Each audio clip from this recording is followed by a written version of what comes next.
Dans la littérature, c'est comme dans la vie, il y a les petits nouveaux, les prometteurs, il y a ceux qui ont fait leur trou, et tout en haut, il y a les barons.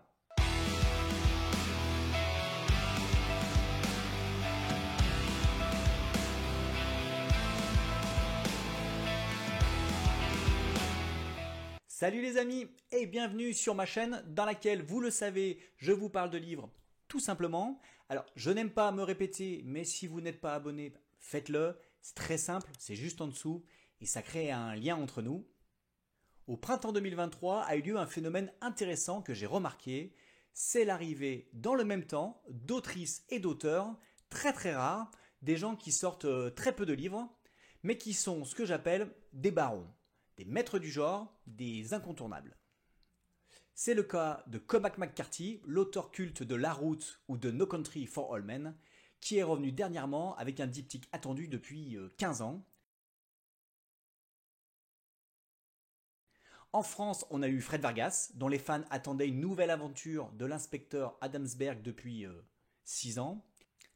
Je n'ai pas encore lu ces deux exemples, je ne suis pas une machine. Non. N'insistez pas, je ne suis pas une machine. Mais il y a d'autres barons que j'ai lus et je vous en parle tout de suite.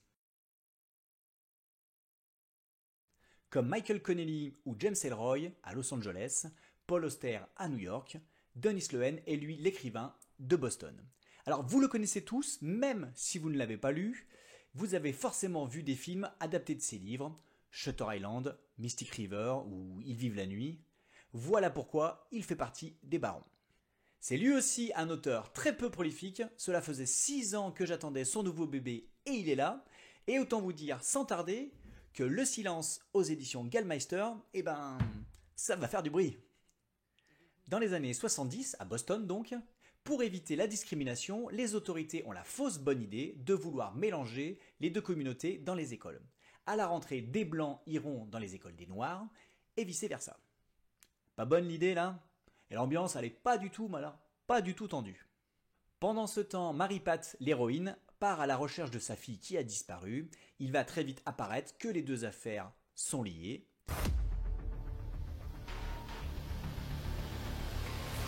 Dennis Lehane est vraiment au sommet de son art. Il donne une dimension sociale à son histoire. Alors que l'on suit l'héroïne dans sa quête, l'auteur va en profiter pour nous dessiner le portrait d'une société. Avec des dialogues très réalistes, il va vous immerger dans ces quartiers où la violence est omniprésente et où le manque d'éducation devient le terreau des préjugés et donc des ressentiments entre les communautés. À travers le parcours initiatique de Mary-Pat, on comprend toute la mécanique qui conduit aux différents drames. L'écrivain prouve qu'il est capable de jumeler sur la forme une histoire passionnante de vengeance, un peu brute de fonderie, et sur le fond une analyse sociétale pleine de bon sens, avec en plus un personnage principal très marquant et charismatique, un grand roman.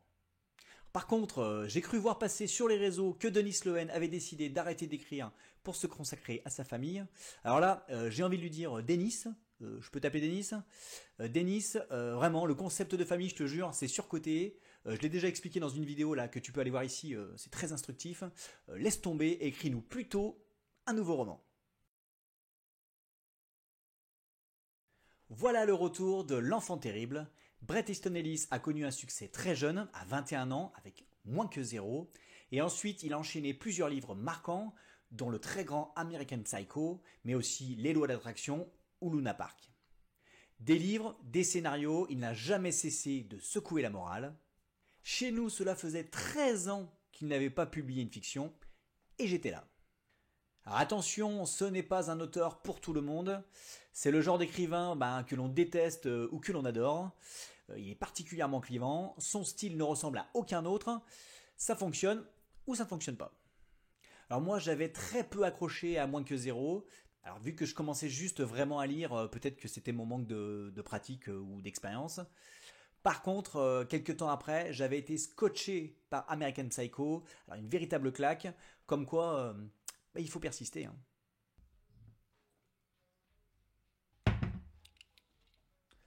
Dans Les Éclats, aux éditions Robert Laffont, nous sommes à Los Angeles en 1981, dans les quartiers chics. Alors Brett, il a 17 ans, il est plongé dans l'écriture de moins que zéro. Il entre en terminale au lycée privé de Buckley avec ses amis. L'arrivée d'un nouvel élève fait voler tous leurs secrets en éclats. Beau, charismatique, Robert Mallory est énigmatique et il semble lié au troller, un tueur en série qui sévit dans les parages. L'auteur a pris moins que zéro et il l'a gonflé à l'hélium. Tout est plus gros. Alors la taille déjà, on est sur 600 pages écrites en tout petits caractères. Autant vous dire que le livre va vous accompagner assez longtemps. Les phrases qui étaient très très courtes sont devenues très très longues. Tout est plus dense. Il utilise un rythme très lent, il s'attarde sur tous les détails de la vie de ses protagonistes. Leur quotidien nous est décrit très précisément. Ça peut d'ailleurs déranger certains lecteurs. Pour ma part, ce style m'hypnotise, je suis happé par l'histoire et j'entre en empathie avec les personnages. Alors même si ceux-ci sont vraiment très très loin de moi. Ce sont des fils de riches, plein d'argent, les parents ne s'occupent pas d'eux, alors ils dépensent l'argent en alcool, en voiture, en drogue, ils font des grosses soirées, beaucoup de sexe, ils s'occupent quoi. L'ambiance et le mode de vie des beaux quartiers et de l'époque sont parfaitement retranscrits, on découvre le destin de cette jeunesse perdue. Lire cet écrivain est une expérience comme aucune autre, entre autobiographie, fiction, réalité, folie, paranoïa, Bret Easton Ellis nous embarque dans son délire. Accrochez-vous parce qu'il vous tend un piège oppressant, vous n'en sortirez pas indemne. Jusque-là, je vous ai parlé de barons qui sortent des livres avec parcimonie, mais il y a aussi des barons qui sont capables de tenir un gros rythme, c'est le cas de Frank Tillier. Depuis presque 20 ans, il revient chaque année avec un nouvel opus, mais là où il gagne ses grades de maître, c'est qu'il n'y a pas de mauvais épisodes. Certains de ses romans sont des chefs-d'œuvre, les autres sont de bons romans, une qualité constante.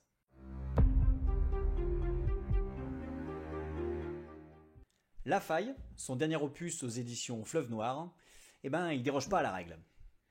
Une intervention policière qui tourne mal, un officier de son équipe à l'hôpital en urgence absolue, tout est réuni pour que Charcot parte en quête de justice, sans prendre de gants. Ces investigations poussées l'entraînent dans un engrenage qui va mettre en lumière des pratiques effrayantes entre la vie et la mort.